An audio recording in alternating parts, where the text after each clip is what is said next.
Kumpiyansa ang Senado na maihahabol pa rin ang pagpasa sa 2026 national budget. Pero kung magkakaroon man ng reenacted budget, ilang araw lang ang delay at hindi aabuti ng buwan o buong taon. Yan ang ulat ni Luisa Erispe. Naniniwala ang Senado kaya pang ipasa ang 2026 national budget at hindi tuluyang ma-reenact ang 2025 budget. Ayon kay Senate President Vicente Sotto III, para sa Kongreso, tapos na ang talakayan sa panukalang pondo. Kahit hindi pa nararatipikahan, nasa Pangulo at Malacanang na ang bola kung mapipirmahan ang panukalang pondo. Tapos na tapos na as far as the GAB is concerned, as far as both houses are concerned. Tapos na nasa kamay na ng Pangulo ngayon yan. Kung madelay man sila, ilang araw lang. Giit pa ni Senator Sotto, kung magkakaroon man ng reenacted budget, ilang araw lang ito. Pero hindi tatagal ng buwan o kahit isang buong taon.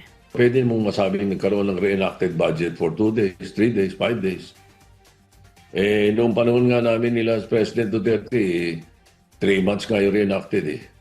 Di ba? Pero hindi naman katulad ng ibang nangyari noong na buong taon. Hindi mangyayari ngayon yun. Ito, matter of days. Kahit din sa December 29 pa ang ratifikasyon, may kopya na naman ang Malacanang sa panukalang pondo na maaari nilang i-review at mapag-aralan.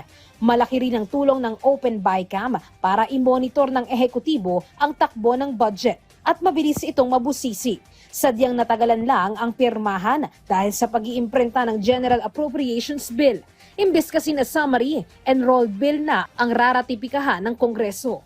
Naka-website kami. Lahat ng laman ng budget nandun sa website. Namomonitor ng Malacanang yan. Sa BICAM naman, kung tutusin, ilang departamento lang naman yung nagalaw pa uli eh. Di ba? Na inusog dito, inusog dyan. Pero do within there, within the departments, walang kangay biglang bago. So, gusto ko, enrolled copy ang raratify namin.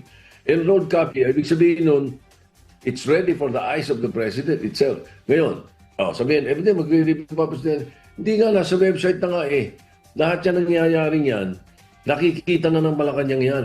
Naniniwala naman ng Senado, dapat ito na ang makasanayan na gawin ng Kongreso sa pagtatalakay ng panukalang pondo sa mga susunod na taon. Open BICAM o bukas sa publiko at wala na ring insertions. Luisa Erispe para sa Pambansang TV sa Bagong Pilipinas.